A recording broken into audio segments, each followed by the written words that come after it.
The jar slipped from my fingers like it had a mind of its own. It arced once, a slow, treacherous ballet, and smashed on the linoleum between the sink and the table. White splashed everywhere, thick, oily, obscene, so much obscene mayonnaise.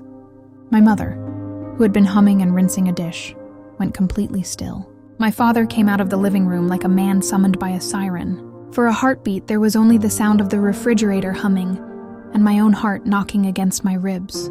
It was Grandma's jar, my mother said. The words were small, careful, as if she were explaining something fragile. She brought it back from the fair.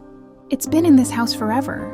I bent without thinking to scoop up the heavier pieces of glass, but my fingers slid on mayonnaise and I ended up smearing it into the floor. My father pinched the bridge of his nose.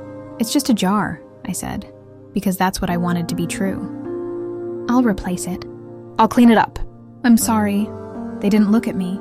Instead, they measured the damage in other ways. How a thing was never just a thing in our house. How objects were braided into stories. Birthdays. Arguments. The time Grandma told me I'd be an architect. The way she laughed when I tried to make her tea. To them, the jar held decades of family continuity. To me, it was a glass vessel with mayo in it. And now it was shards and ruined legacy. My mother's voice changed when she finally spoke. "You always do things without thinking," she said.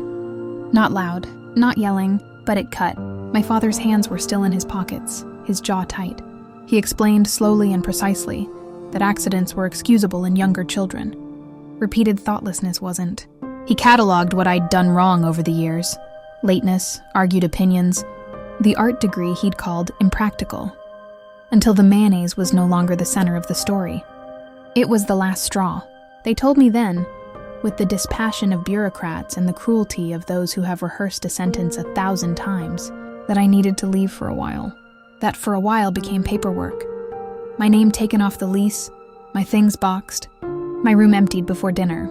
They said they were saving me from becoming someone who took and discarded what mattered. I packed my clothes in a duffel bag, wrapping my grandmother Aunt's chipped teacup in my favorite sweater, because someone who loved stories had once loved that cup. When I turned to leave, my mother's face collapsed into something I did not know how to read. Regret, resolve, a refusal to be sentimental. My father did not come to the doorway. Outside, the street smelled like cut grass and car exhaust. I sat on the curb with the duffel at my feet, the afternoon sun doing nothing to warm my scraped hands. I thought about the absurdity of being condemned for breaking mayonnaise. It was both ridiculous and devastating. The first nights were the worst, sleeping on a friend's pullout and hearing, in my head, the soft thud of the jar, the kitchen's new emptiness. People asked what happened and I told them the truth, watching their faces fold into varying blends of sympathy and disbelief. It felt like a fairy tale told backwards. Not a dragon slain, but a jar shattered.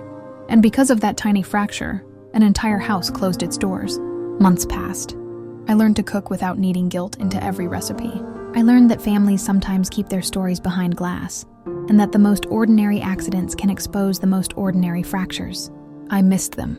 Their hums, their critiques, the particular rhythms of our mornings. I missed irrationally Grandma's jar. I don't know if they still think of me when they pass where that jar used to sit, or if, over time, the mayonnaise stain has been scrubbed, sanded, forgotten. I do know this. I broke something beloved and small, and the consequences were enormous. I am still learning how to forgive myself for a slip of the hand, and for being the kind of person whose mistakes demanded exile.